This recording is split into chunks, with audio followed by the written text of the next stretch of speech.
What is health? There's a definition called Alma Ata definition of health. Health is absence of this disease, that disease, all kinds of diseases. If you analyze this, it's just a business definition, because if you want to know whether you're healthy or not, you must go for a checkup. And that's a big business, because you're checking up the whole population of the world, if you really can. Because if you're treating only the ill people, it's only a few million in a given day.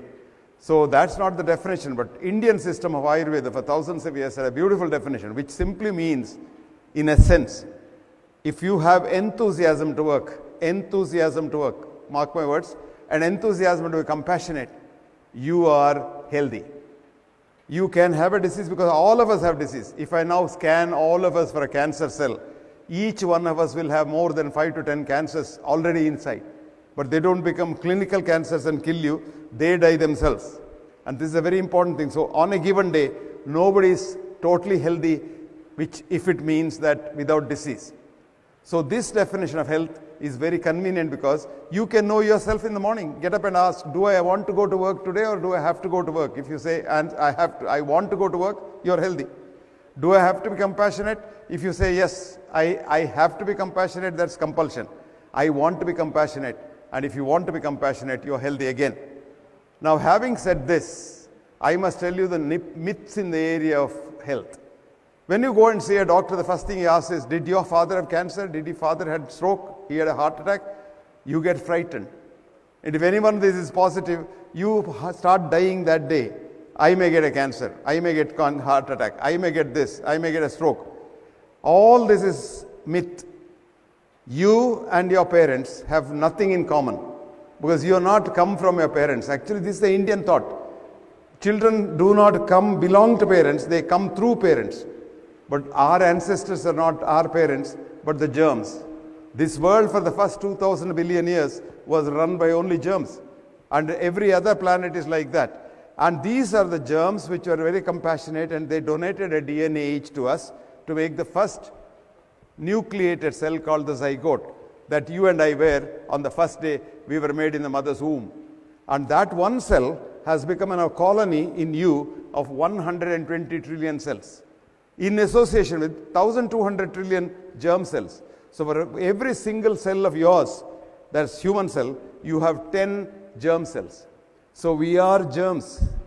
And this germ theory propagated by the Western medicine to use antibiotics as medicines is the one that is killing mankind all over the world because of superbugs. Now germs are our friends, and germs have brought us here, and we belong to them. So you don't have to worry about your family history of this disease or that disease, because there's a big myth going on saying that your genetic analysis, your genome studies, your genetic engineering, stem cell study, preserving your cord blood of your child, preserving your dead body, etc., etc., is a multi-billion-dollar industry. All that is a myth. What is true today is, if you are healthy today, you are lucky. If you are unhealthy today, you are lucky. There's nothing that you can do to preserve your health or continue it. But one thing is, health is environmental. Health is not genetic. You are not inherited from your parents. Health is purely environmental. In this context, we again talk of, and we have been talking about, the risk factors. Your heart disease, your hypertension, diabetes, body weight, height, weight, mass index, your girth of the abdomen, girth of your all kinds of things we talk about. All this has been again proved wrong, because a largest study, the longest study and the biggest study, which is called the MR-FIT study, Mr. Fit study, multiple risk factor intervention trial, which went on for prospectively 25 years, showed that there isn't anything called risk factor. Even if you remove the risks by intervention, the risk, if anything, remains. So even if you whether remove the risk factor or not, the risk remains. But the only thing that can save you is change your lifestyle. This is because lifestyle is the biggest environment. What is the environment of the human body? Human body is in fact human mind only. With quantum physics, we have quantum understanding. Matter is energy, energy is matter. For such of you who don't belong to the science stream, I'll give you a nice article. Please read this. Matter is not made out of matter. That's the article. Matter is not made out of matter. Written by a man who got the Nobel Prize and the alternate Nobel Prize. Because he called E is equal to M. Energy is matter, matter is energy, as a duality.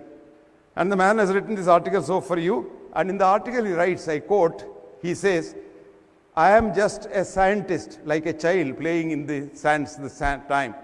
But these Indian sages have called this Advaita thousands of years ago. And he says, that is the philosophy that runs quantum physics. And your body is a holographic projection of your mind, which is called your consciousness. And the mind is not in the brain as we think and as we practice in psychiatry. We give you drugs when you have some mental problems. These drugs go and affect the brain where the mind is not there, and the brain gets damaged. So the drugs only damage the brain and do not treat you. As a matter of fact, create more problems. But what is important is the mind is the environment of the body. I am repeating this. The mind is the environment of the body. So if you have to get any disease to the mind and to the body, it's again the mind that affects the whole thing. And if you want to get rid of it, you have to change your mind. So in short, mind your mind, and that will mind your illness and wellness. Now, what is the most important part of the mind? Your thinking. The most dangerous part of the environment of mind is arrogance, hubris. I. You know, I. You all know I. I starts illness. You just change that I into we, wellness. That's all the difference.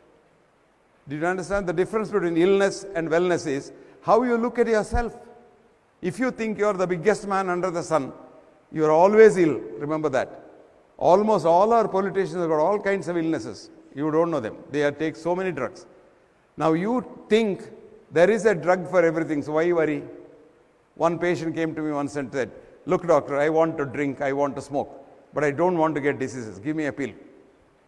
This is how people think, because they think there is a pill for every ill. But the reality is, while there is no pill for every ill, there is an ill following every pill. And this is true because every pill is a reductionist chemical. And studies have shown when you take a pill, irrespective of what pill it is, from aspirin to the statins or whatever, it goes inside the system and the body's wisdom says, oh, this doesn't belong to me, I don't know, this is a poison, so it must be destroyed, it sends to the liver. So every tablet that you take, every injection that you take, the drug chemical goes to the liver and damages the liver.